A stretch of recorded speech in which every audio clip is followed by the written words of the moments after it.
어떤 책이나 글을 처음부터 끝까지 또박또박 혹 이해가 되지 않을지라도 내리 읽는 것을 통독이라고 합니다. 그래서 통독은 이해하면서 또박또박 읽는 정독과는 조금 다릅니다. 어떤 책을 정독하기는 어렵지만 그렇지만 통독하기는 크게 어렵지 않습니다. 그러나 통독하기가 가장 어려운 책이 있습니다. 성경책입니다. 제 성경으로 그 페이지 수가 구약 1331페이지, 신약 423페이지입니다. 작은 글씨로 어려운 말로 쓰여진 이 두꺼운 책을 창세기부터 요한계시록까지 통독한다는 것은 쉽지는 않습니다. 비슷하겠지만 제가 가장 많이 읽은 성경책은 마태복음 1장입니다. 어릴 때부터 한번 통독해보려고 딱 잡으면 마태복음 1장부터 시작을 합니다. 마태복음 몇 장 읽다가 5장, 6장, 7장까지는 보통 잘 갑니다. 몇 번 읽다가 다시 손을 놓고 다시 마음 잡으면 또 마태복음부터 또 읽습니다. 아마 여기 계신 분도 그런 분들이 많이 계실 겁니다. 어떤 분은 창세기 1장을 아마 가장 많이 읽었을 것입니다. 성경 통독할 때 인내심 배양하게 하는 책들 몇 곳이 있습니다. 창세기, 출애굽기 전반부까지는 꽤 잘 나갑니다. 그러나 출애굽기 약 25장 정도 지나면 성막 이야기가 나오는데 그때는 인내력 테스트하는 첫 번째 코스가 됩니다. 가늘게 꼰 배실과 청색, 자색, 홍색 실로 정교하게 만들지니 한 규빗 반 몇 폭 어떻게 만들지니 고운 밀가루 10분의 1 에바 찌은 기름 4분의 1 흰. 굉장히 어렵습니다. 1차를 통과하면 2차 인내력 테스트하는 성경이 또 있습니다. 지금 수요 예배 때 공부하고 있는 레위기입니다. 고운 가루 한 움큼, 두 콩팥과 그 위에 기름, 곧 허리 쪽에 있는 것과 간에 덮인 끝풀을 콩팥과 함께 떼어내고 이런 식으로 적혀 있습니다. 지난 수요일 본문 중에 이런 부분이 있습니다. 타조와 타흐마스와 갈매기와 새 매 종류와 흰 올빼미, 사다새, 너새, 황새와 백로, 오디새, 박쥐, 피부에 색점이 희나 우묵하지 않고 그 털이 희지 않으면 이런 식으로 나갑니다. 굉장히 어렵습니다. 이렇게 1, 2차를 통과한 분에게 1, 2차와 버금하는 그런 성경은 여러 곳 있습니다만 그렇지만 1, 2차 통과했기 때문에 웬만해서는 통독을 계속해 나갈 수 있습니다.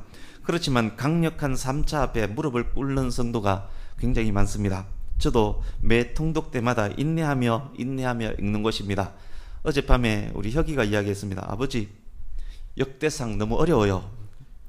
바로 지난주 읽을 범위 역대상 1장에서 9장까지입니다.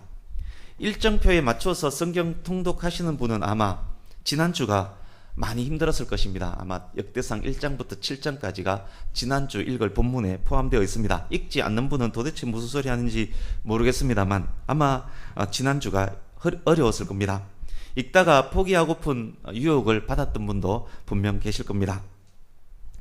발음도 어려운 사람 이름이 줄기차게 나옵니다. 1장을 지나도 2장을 지나도 계속 어려운 이름들이 나옵니다. 제대로 이해하려면 족보를 따라서 그림을 그리면서 읽지 않고는 이해하기가 어려운 그런 구조입니다. 5장쯤 오면 이제 끝나겠지라는 생각이 듭니다. 그러나 5장이 지나도 계속 나옵니다. 9장을 넘어가도 12장까지 이름들이 계속 나옵니다. 그래서 이번 주 읽을 본문은 7장까지였고 다음 주 읽을 본문 12장까지 조금 어려울 겁니다. 성경 통독을 잘 따라하고 계시는 여러분, 그렇더라도 포기하지 마시기 바랍니다. 1차, 2차를 넘었기 때문에 이 3차 난관만 넘으면 그 이상 더 어려운 부분은 없습니다. 이 3차만 넘으면 이제 통독이 의외로 쉽게 잘 될 겁니다. 그래서 3차 난관도 극복하셔서 이번에는 꼭 통독 성공하시기 바랍니다.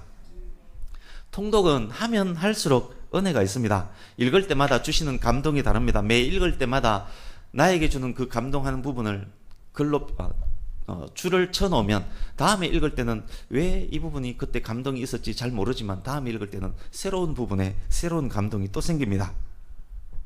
성경 전체를 통독하게 되면 숲으로 볼 수 있습니다. 나무 하나하나를 볼 때 모순처럼 여겨졌던 것이 통독을 하게 되면 그 모순이 해결이 됩니다. 통독을 반복함으로 그것이 모순이 아니라 오히려 큰 숲 안에서 아름다운 조화임을 알게 될 것입니다. 통독을 통해서 말씀 안에 계시된 하나님을 더욱 잘 알게 되고 하나님을 잘 알게 되면 아름다운 하나님, 멋진 하나님을 더 사랑할 수밖에 없어집니다. 하나님을 더욱 사랑하게 되면 내가 사랑하는 하나님의 뜻을 행하기 위해서 애쓰고 노력하게 됩니다. 그렇기 때문에 말씀과 기도로 거룩함을 얻는 것은 지극히 당연합니다. 말씀을 통해 알게 된 하나님의 뜻 안에서 기도하게 되고 또 그 말씀대로 살기 위해서 몸부림치기 때문에 그 안에는 거룩함이 생겨날 수밖에 없습니다. 뿐만 아닙니다. 그런 성도가 기도할 때 그 기도는 하나님께서 응답하시는 능력의 기도가 됩니다. 역대기는 역대상과 역대하로 나누어져 있습니다. 역대상 상당 부분 족보가 나오다가 그 족보가 다윗에게로 귀착이 됩니다. 족보 이후의 이야기는 주로 다윗 왕의 이야기입니다. 다윗의 시대가 끝나면서 역대상은 끝이 납니다. 역대하는 다윗의 아들 솔로몬의 이야기로 시작됩니다. 그리고 솔로몬 이후 왕들의 이야기가 이어집니다. 열왕기 상하와 상당 부분 비슷한 내용, 겹치는 내용들이 많습니다. 역대상 1장에 나오는 족보는 아담, 노아, 아브라함, 이삭, 이 족보의 틀 속에 기록되어 있습니다. 역대상 2장, 3장에서는 이스라엘, 즉 야곱의 족보와 이스라엘의 아들 중 유다의 족보에 집중되어 있습니다. 그 족보가 남유다의 마지막 때, 그리고 포로기 이후까지, 바벨론의 포로로 잡혀가고 그 포로기 이후까지 이어집니다. 그래서 역대상 1장에서 3장의 족보는 아담 때부터 시작해서 포로기 이후 BC 420년경까지의 족보가 1장에서 3장까지에 기록되어 있습니다. 4장부터는 야곱의 12아들 각 가문 내의 족보에 초점을 맞춰서 한 가문 그렇게 족보가 전개됩니다. 4장에서 9장까지 족보 중에서 야곱의 다른 아들들에 비해서 한 번 더 강조되는 족보가 있는데 바로 유다의 족보입니다. 역대상의 주인공이라고 할 수 있는 다윗 왕의 족보이기 때문에 그렇습니다. 뿐만 아니라 예수님의 족보이기 때문에 그렇습니다. 베냐민의 족보도 강조됩니다. 왜냐? 이스라엘 초대왕 사울의 조상이 베냐민이기 때문에 베냐민의 족보도 일부 강조됩니다. 9장까지 긴 족보가 끝나면 자연스레 초대왕 사울과 다윗의 이야기로 이어집니다. 그래서 역대상은 그렇게 이어지기 때문에 읽을 때 이렇게 전개가 되는구나, 그렇게 이해하시고 읽으면 훨씬 이해가 편할 것입니다. 이제 본문 4장 1절을 한번 보십시오. 전체적인 족보가 이야기된 이후 12지파 각 가문의 족보를 이제 시작하는데, 보통 시작할 때 장남 르우벤의 족보로부터 시작하거나 아니면 실질적으로 2배의 유산을 받아서 사실상 장자가 된 요셉, 왜냐하면 므낫세, 에브라임이 각각 한 족보를 차지했기 때문에 요셉이 2개를 받은 것입니다. 2몫을 받은 장자의 명분은 요셉에게 있습니다. 그래서 르우벤의 족보로 시작하거나 실질적 장자가 된 요셉의 족보로 시작하는 것이 아니라 각 가문의 족보를 유다의 족보로 시작합니다. 역시 같은 이유입니다. 다윗 왕의 족보이고 예수님의 족보이기 때문에 그렇습니다. 성경을 통독하던 분들이 4장에 오면 또 한숨을 쉽니다. 3장에서 족보가 끝났는 줄 알았는데 4장에서도 여전히 족보가 진행되기 때문에 그렇습니다.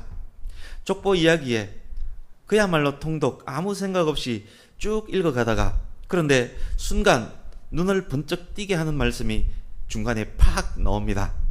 10절 우리 같이 한번 읽어보겠습니다. 10절 시작.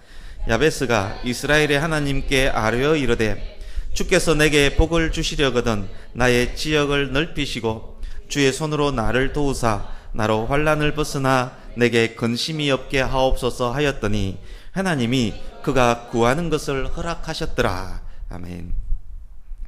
사막에서 오아시스를 만난 기분입니다. 그렇게 좋아하는 복에 대한 이야기가 갑자기 나왔습니다. 복도 그냥 복이 아닙니다. 부동산 재벌에 근심 걱정 없이 편하게 근심 없이 잘 사는 그런 복입니다. 유다의 족보와 관련되어서 이 말씀이 있는 것은 아마 유다의 후손으로 왕으로 오실 예수님 왕국 백성들이 누릴 복과 관련되어 있기 때문에 아마 유다의 족보로 이 이야기가 삽입되었을 것입니다. 오늘 본문 역대상 4장 9절 10절은 우리나라 성도님들이 특별히 좋아하는 본문입니다. 많은 성도들이 이 말씀 개역 개정 말고 개역 한글 성경 야베스의 축복은 야베스의 복은 많은 성도님들이 아예 통째로 외우고 있습니다. 야베스의 기도, 야베스의 복 등등의 책들도 많이 출판되었고 또 어떤 책은 베스트셀러가 되었습니다. 야베스의 기도라는 곡 제목으로 몇 개의 CCM 곡도 있습니다. 하나님께서 역대상 읽기가 힘든 것을 아셔서인지 힘내라고 이 말씀을 이 부분에 기록해 하셨는지 지리한 장마 후의 햇빛처럼 긴 가뭄 후 소나기처럼 많은 성도님들이 이 말씀을 좋아하며 암송합니다. 야베스의 기도를 외워서 자기도 그대로 기도하면서 부동산 재벌이 되기를 꿈꾸어 보기도 합니다. 그렇다면 성도님들이 야베스의 기도를 달달 외워서 밤낮 기도하면 매일매일 헌금 드리면서 지극정성으로 야베스가 드린 기도를 하나님께 드리면 그 성도도 야베스처럼 부동산 재벌되고 근심까지 없어지는 그런 복을 누리면서 잘 살 수 있을까요? 오늘 설교는 우리나라 성도님들이 특별히 좋아하는, 저와 여러분 역시 좋아하는 복받는 방법에 대한 설교입니다. 오늘은 이스라엘의 아들 유다 후손 중 한 명인 야베스를 통해서 복받음의 비밀에 대해서 알아보려고 합니다. 과연 어떻게 하면 복받을 수 있을까요? 많은 목사님들이 말씀하는 것처럼 11조, 헌금, 봉사 등등 할 때 받을 수 있는 것이 복이 맞는 것인가요? 본문 9절을 한번 보십시오.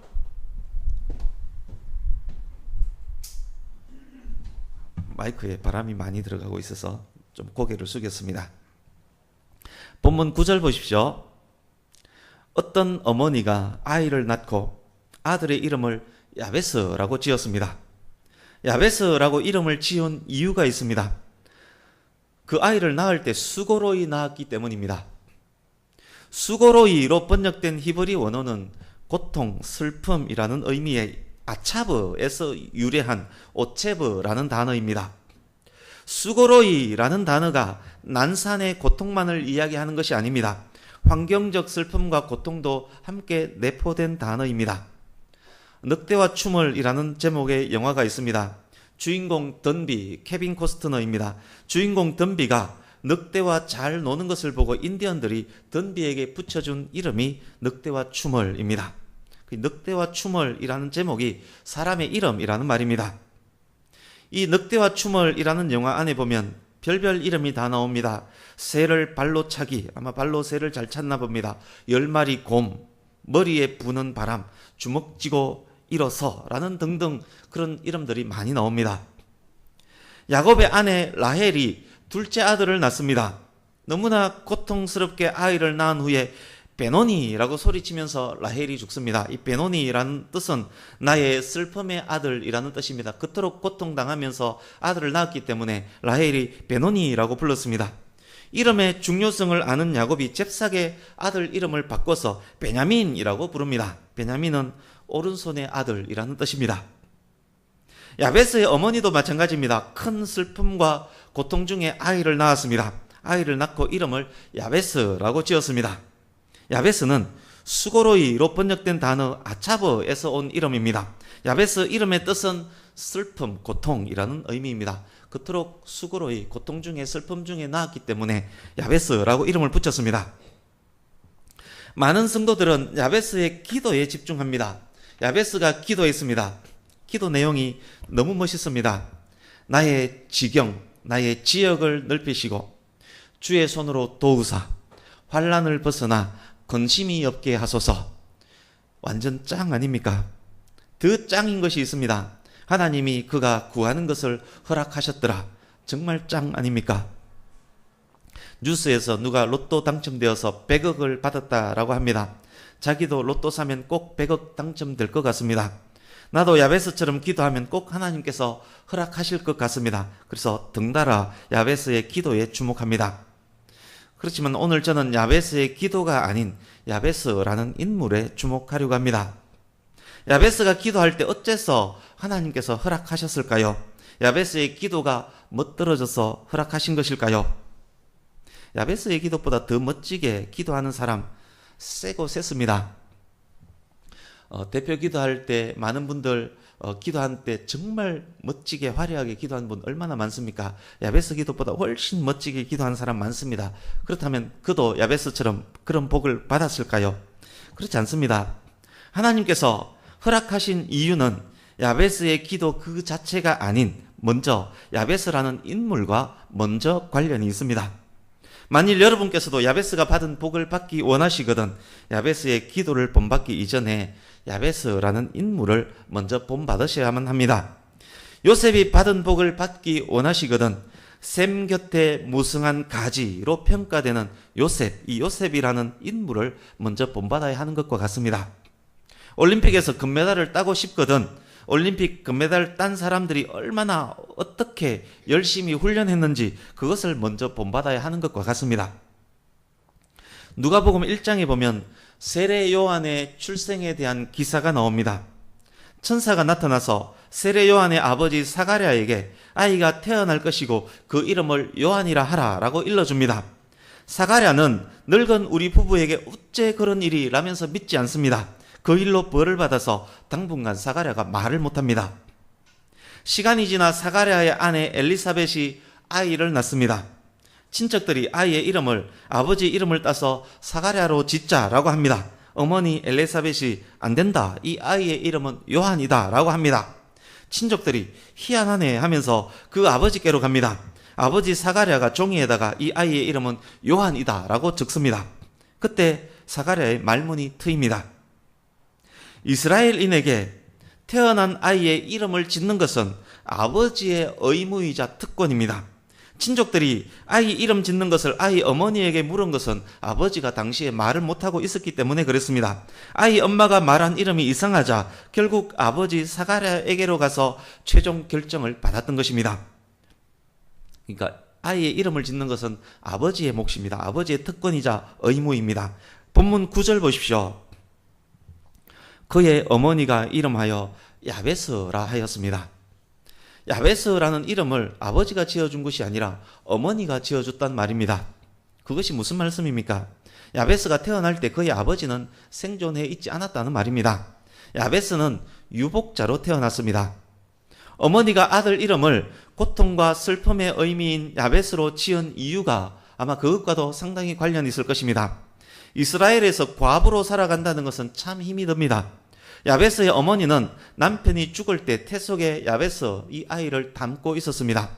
아이를 낳았지만 살 길이 막막합니다. 아이가 태어난 기쁨은 없고 슬픔과 고통이 엄습할 뿐이었습니다. 그렇습니다. 유복자로 태어난 야베스의 삶은 그렇게 슬픔과 고통 속에서 시작되었습니다. 야베스가 옹알이 할 때 사람들이 야베스를 보고 이렇게 얼릅니다. 번역해서 얼른 것을 이야기하면 이렇습니다. 고통아 까꿍 아이고 우리 슬픔이 참 잘 웃네 까꿍. 그러니까 야베스야 까꿍 그러면 고통아 까꿍이지 않습니까? 야베스를 보고 그렇게 얼렀습니다. 야베스의 운명이 참으로 기구하지 않습니까? 유복자로 태어난 것도 서러운데 지나가는 사람마다 만나는 사람마다 자기를 보면 슬퍼하고 고통스러워합니다. 학교에 갔는데 친구들도 자기를 보기만 하면 슬픔아 고통아 라면서 고통스러워하고 슬퍼합니다. 보통 이런 경우 그의 삶이 슬픔과 고통으로 이어지는 경우가 굉장히 많습니다. 자기도 모르게 세뇌되어 버리고 자기도 모르게 자기의 운명으로 각인시켜 버리기 때문에 그렇습니다. 이름이 불릴 때마다 이것이 운명이려니 나는 원래 이런 운명을 갖고 태어났느니 그렇게 우울하고 슬프게 살다가 결국 고통과 슬픔 속에 죽는 것이 대부분일 경우가 많습니다. 그래서 우리 아이들 이름은 정말 잘 지어야 합니다. 그러나 그런 운명을 갖고 태어난 야베스였지만 야베스는 보통 아이와 달랐습니다. 야베스는 하나님께 기도했습니다. 하나님 제게 복을 주시려거든 나의 지역을 넓혀 주십시오. 하나님 제게 복을 주시려거든 주께서 저를 도우셔서 지금까지 있어왔던 이 환난에서 벗어나게 해주십시오. 하나님 그래서 근심 없이 평안하게 살다가 잘 죽게 하소서. 야베스의 그 기도를 들으신 하나님께서 허락하셨습니다. 야베스는 슬픔 속에서 태어난 자기의 환경, 슬픔과 고통을 계속 되뇌어주는 자기의 환경을 이스라엘의 하나님께 기도함으로 극복한 기도의 사람이었던 것입니다. 야베스는 보통 아이와 달랐다. 야베스는 기도했다. 그래서 하나님의 응답을 받았다. 우리도 기도해서 하나님의 응답을 받아야 한다. 지금까지 제가 설명드렸던 내용은 그런 논리였습니다. 그런데 그 논리라면 제가 처음 말씀드렸던 그 말씀과 논리적으로 앞뒤가 맞지 않습니다. 무언가 연결고리가 빠진 것 같습니다. 그것이 100% 틀렸다라고 할 수 없을지라도 만약 그렇게 말씀을 풀어간다면 그것은 야베스라는 인물에 집중하는 것이 아니고 야베스의 기도에 집중하고 있는 것이 되고 말입니다.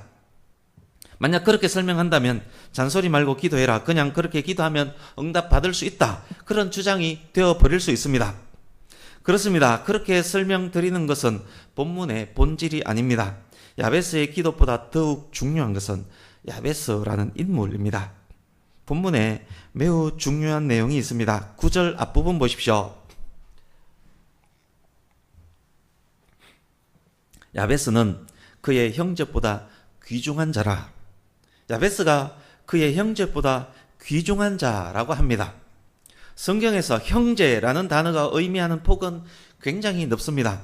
친형제로부터 이스라엘 전체까지 확장할 수 있는 단어가 형제, 아흐라는 단어입니다. 본문 4장은 유다 가계의 한 부분 족보입니다. 본문의 형제는 야베스의 친형제들 뿐만 아니라 유다 가문 전체 친족을 의미하는 단어일 것입니다. 야베스는 유다 가문 전체에서 모든 형제들보다 귀중한 자였다는 말입니다. 이제 귀중한 자라는 단어에 집중해 보아야만 합니다. 귀중한 자로 번역된 히브리 원어는 카바드라는 단어입니다. 기본적으로 무겁다, 힘겹다, 짐이 되다, 무게감이 있다라는 의미로 사용되는 단어입니다. 그렇지만 이 단어의 의미가 확대되면 어떻게 의미가 확대되느냐? 비유적으로 확대되면 가치적인 인상적인 면에서 무게감이 있다라는 의미입니다. 그래서 영예로운, 존경받는, 영광스러운, 영화로운 의미를 가진 단어가 됩니다. 우리 성경에서 귀중한 자로 번역되어 있지만 더 정확한 번역은 존경받는 자입니다. 그래서 표준 세번역 성경에서는 야베스는 가장 존경을 받았는데 이렇게 번역을 합니다. 그렇습니다. 야베스는 존경받는 인물이었습니다. 존경은 인격, 사상, 행위와 관련되어 있습니다. 아무리 부자라고, 아무리 유명하다고, 아무리 잘생겼을지라도 존경받는 사람이 되지는 않습니다. 아무리 헌금 많이 하고 365일 새벽 예배 참석하고 봉사 많이 한다 해도 그 사람이 존경받는 것 아닙니다. 박찬주 대장의 부인도 매일 새벽 예배 간다라고 하지 않습니까? 그 사람이 존경받는 사람 아니지 않습니까? 존경은 의로운 삶, 겸손한 삶, 지혜로운 삶, 순수하고 진솔한 삶과 관련되어 있는 것입니다. 그렇습니다. 야베스는 그의 삶이 의로웠던 사람입니다. 야베스는 인근 지역에서 가장 의로운 사람이었습니다. 야베스는 그의 조상 에녹처럼 하나님과 동행한 인물이었던 것입니다. 야베스는 샘가에 심기워진 나무처럼 의로운 자였었고 그 가지가 담을 넘은 사람이었습니다. 창세기 49장 22절에 요셉에 대해서 이야기하는 이 말 역시 요셉의 인격과 관련된 말입니다. 그래서 야베스와 요셉은 사실은 통하는 사람입니다. 그런 삶을 사는 야베스가 이스라엘의 하나님께 기도했습니다. 이렇게 기도한 것입니다. 하나님, 제게 하나님의 복을 주십시오. 저의 지역을 넓혀 주십시오. 하나님의 손으로 저를 도와주십시오. 그래서 환난을 벗어나게 하시고 마음의 평안도 갖게 해주십시오. 제게 이 복을 주셔서 세상 사람들이 저에게 복 주시는 이 손이 하나님의 손임을 알게 해 주십시오.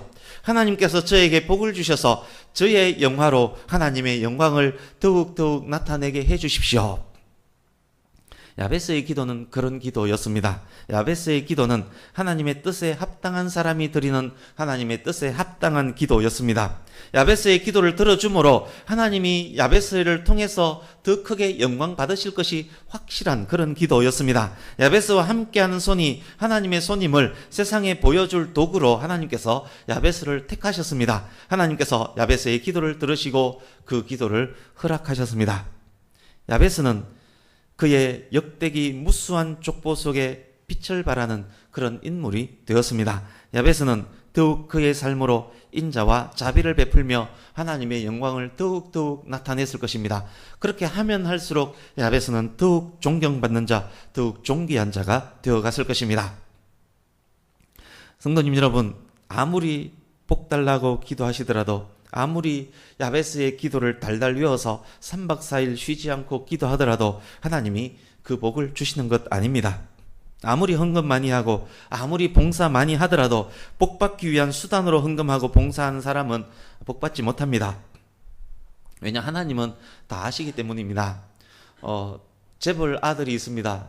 다른 사람은 재벌 아들인지 모르지만 우연히 그 사람이 재벌 아들인 줄 알았습니다.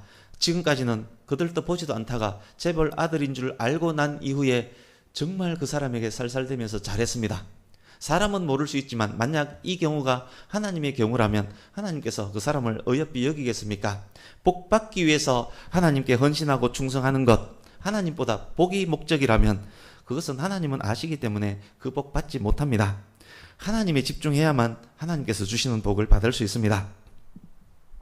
하나님을 사랑하는 마음으로, 하나님을 더욱 사랑하기에, 날 구속하시기 위해 독생자 보내신 하나님의 그 사랑이 감사하기에, 내가 내 멋대로 살면 하나님의 마음이 아프시기 때문에, 그래서 하나님의 영광을 위해 열심히 살면서 감사와 기쁨으로 헌신 봉사하며 예물을 드릴 때, 그때 하나님께서 기뻐하시는 겁니다.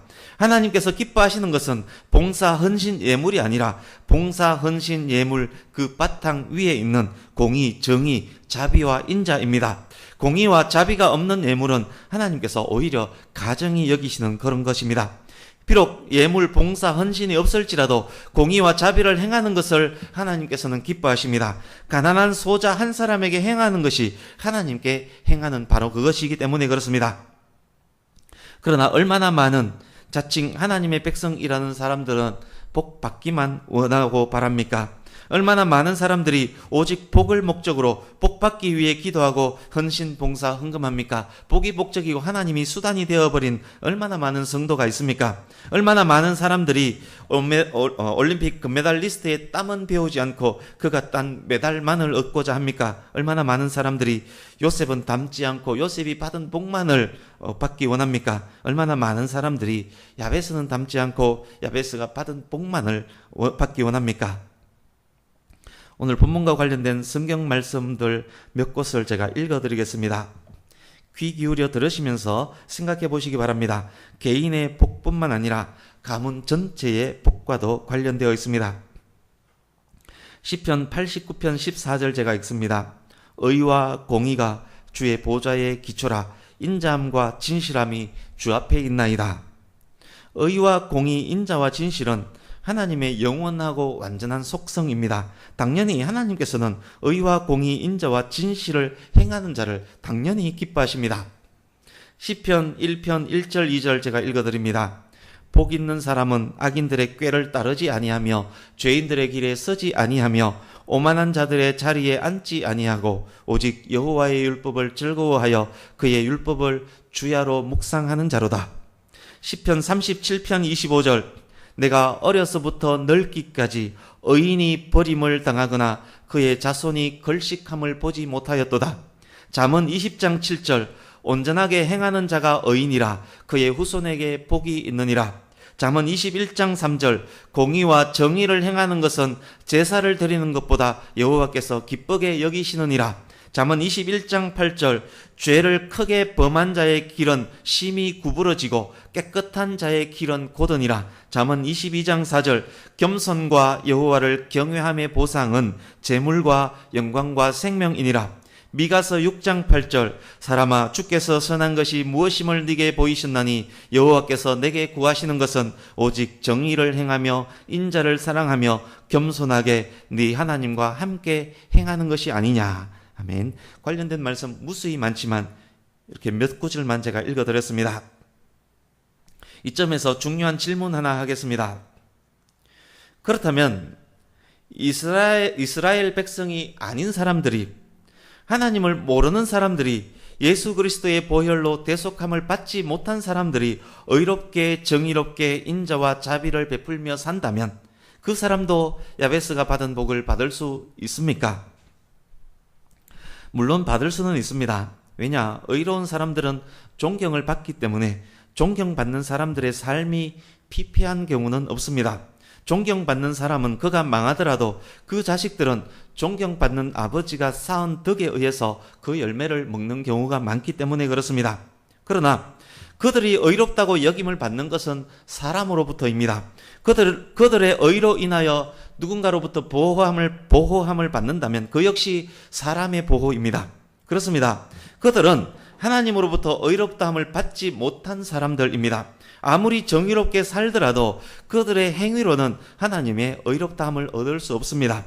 사람의 행위로 그 어느 누가 하나님의 거룩을 만족시킬 수 있겠습니까? 그러니까 옆집이 나와 원수입니다. 원수의 아들이 착하고 바르게 의롭게 삽니다. 그 아들이 내가 보기에 그 아들이 이쁩니까? 원수의 아들이 아무리 착하게 살아도 원수의 아들은 원수의 아들일 뿐입니다. 그래서 하나님의 백성이 아닌 자가 아무리 의롭고 공의롭게 행할지라도 하나님께서 주시는 그 복은 받을 수 없는 것입니다. 먼저 내 아들이 되고 내 아들이 이쁘고 착하게 행해야만 아버지가 그 아들을 이뻐하고 그 아들에게 줄 것 다 주는 것 아니겠습니까? 그것과 같습니다. 그가 아무리 의로운 삶을 사는 사람일지라도, 그래서 그 의로 이 땅에서 사는 동안 복을 누릴 수 있을지는 몰라도 하나님께서 주시는 완전한 복을 누릴 수는 없습니다. 그 사람이 누리는 그 복은 완전한 복이 아닙니다. 여전히 그는 죄인이기 때문에 그렇습니다. 죄인은 잘 죽는 복, 영생의 복을 절대 누릴 수가 없습니다. 성도가 아닌 사람이 의롭게 살면 복을 받을 수 있습니까? 이 질문은 결국 거듭나지 않은 사람이 의롭게 산다면 그는 구원받습니까? 라는 질문과 동일합니다. 이 질문은 습가모니, 공자 그런 사람들이 천국 갑니까? 라는 질문과 동일합니다.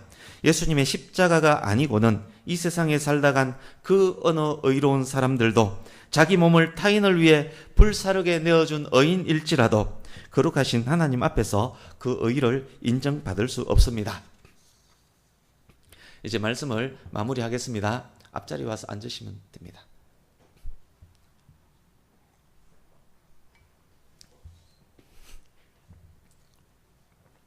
성도님 여러분, 야베스가 받은 복을 여러분들도 누리고 싶지 않습니까? 저는 누리고 싶습니다. 그렇지만 바랍니다. 오직 그 복을 누리기 위한 목적으로 야베스가 드린 그런 기도는 드리지 마시기 바랍니다. 그런 기도를 드리기 이전에 하나님의 거룩을 담고자 하는 삶을 먼저 살아야만 합니다. 그리스도인으로서 빛을 발하고 소금과 같은 성도의 맛을 먼저 내야만 합니다. 사람들로부터 존경받는 성도가 먼저 되어야만 합니다. 그리고 그런 이후에 그런 삶을 살면서 야베스가 드린 기도를 드려보십시오. 기도를 드리되 나의 영광을 위한 기도가 아니라 하나님의 영광을 나타내기 위해 기도를 들어주십시오. 그렇게 기도를 하십시오. 하나님께서 그 기도를 들으실 것입니다. 의인의 기도는 역사하는 힘이 크기 때문에 그의 기도는 하나님께서 반드시 들어주십니다. 사랑하는 성도님 여러분, 혹시 여러분의 삶이, 환경이 슬픔 중에 고통 중에 있습니까? 아버지 없이 태어난 불쌍한 야베스처럼 고난과 슬픔에 찌들린 환경 속에서 운명이려니 생각하면서 삶 자체가 우울하고 불려진 내 이름마저 우울하고 삶 전체가 슬픈 분 혹시 없습니까? 야베스와 비슷한 환경에서 슬퍼하고 고통당하는 분 혹시 계십니까? 만약 그런 분 계시다면 절대 포기하지 마시고 야베스처럼 살면서, 야베스처럼 기도하면서 당면한 슬픔과 고통들을 극복해 나가시기 바랍니다. 더욱 하나님의 영광을 위해 사시고 더욱 그리스도인다운 삶을 사시기를 바랍니다. 하나님은 우리의 하나님이시기 때문에 우리가 애쓰고 노력한다면 우리의 삶을 통해 의를 나타낼 수 있도록 하나님께서 도와주십니다. 성도가 거룩하게 사는 것은 하나님의 뜻이기 때문에 성도가 거룩한 삶을 몸부림친다면 하나님께서 반드시 도와주시고 힘주십니다. 저 역시도 마찬가지입니다. 제가 지금 이 말씀을 드리고 있지만 저 역시도 의롭지 못합니다. 악한 생각, 악한 마음으로 살 때가 많습니다. 하나님의 영광 가리우면서 사람들의 손가락질 받을 때 역시 없을 수가 없습니다. 그러나 그렇더라도 우리는 슬퍼해서는 안 됩니다. 뼛속까지 깊이 박힌 슬픔과 고통을 극복한 야베스처럼 우리도 극복해 나가야만 합니다. 우리가 하나님의 자녀이기 때문에 그렇게 해야만 합니다. 우리를 통해서 우리 위에 역사하시는 이 손이 만군의 하나님 거룩한 손임을 세상 만민에게 우리를 통해서 보여줘야만 하기 때문에 그렇습니다. 우리가 존경받는 인간, 존경받는 성도가 되어서 하나님의 영광을 나타내야만 합니다. 성도님 여러분, 사람에게도 존경받는 성도가 되셔서 우리의 아름다운 삶으로 복음을 전하면서 구할 것을 감사함으로 하나님께 아뢰어 보십시오. 하나님께서 주시는 평강이 우리 마음과 생각에 가득 차고 넘치게 될 것입니다. 야베스가 받은 복과 동일한 말씀입니다. 이제 말씀 한 곳을 읽고 마치려고 합니다. 오늘 말씀의 결론이라고 할 수 있습니다. 야베스라는 인물, 야베스가 받은 복들이 지금 읽을 이 말씀 안에 다 녹아 들어가 있습니다. 너무도 잘 아시는 말씀 마태복음 5장으로 갑니다. 마태복음 5장 3절에서 10절을 한 목소리로 또박또박 읽겠습니다.